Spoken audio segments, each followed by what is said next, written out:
I want to ask you something, and before you answer, you to pause and consider it honestly. Not the quick answer, the real one. If a stranger walked up to you right now and said to you, "You are the hard things that you say to yourself with your inner voice," how would that feel? By the end of this video, you're going to hear that question in a completely different way, and you'll walk away with one small practice that starts to change your relationship with that voice.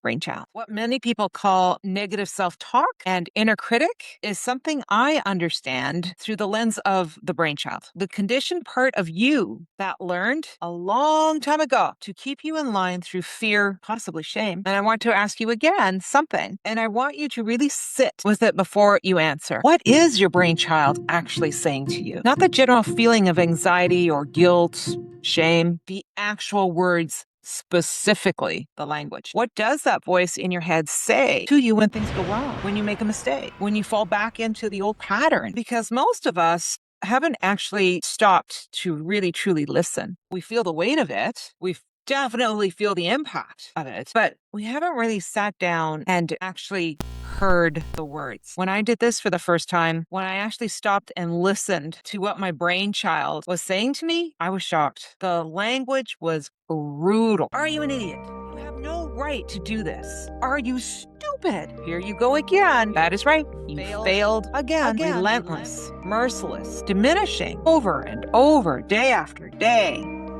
In the background of everything I did, the operating system back there, just spinning, spinning, spinning. And when I observed it clearly for the very first time, when I actually heard the words as if someone else was saying them, something in me went really still. If this resonates with you, I would love to hear in the comments, have you ever actually stopped to listen to the exact words of your inner voice and how it's used? Because then I asked myself a question that changed everything. Would I say that to a stranger? Not to a friend, not to someone I love, a stranger, someone I had never met. Walking down the street, would I lean over and say, "You're an idiot. You're stupid. You failed again. You couldn't do it"? That was an immediate, visceral, no, never, never would I dream to do that to somebody. I would be horrified. I would be utterly appalled at the thought of saying those words to another human being. It would devastate them. It would be cruel beyond measure.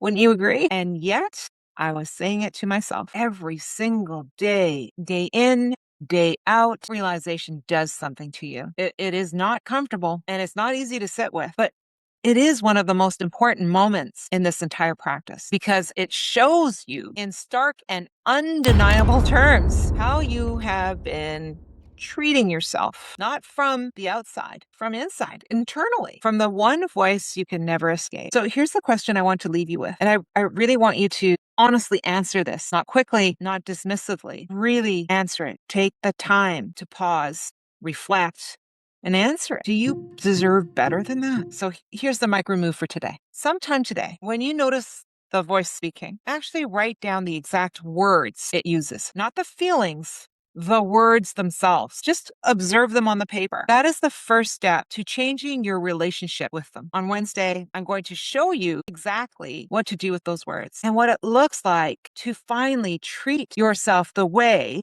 you would treat someone you truly love. Just a side note, just in case you weren't aware, you are your own best friend. What you would do for a friend, a stranger, you deserve that for yourself and 1,000-fold more. Until next time, be gentle with yourself. Thank you so much for watching.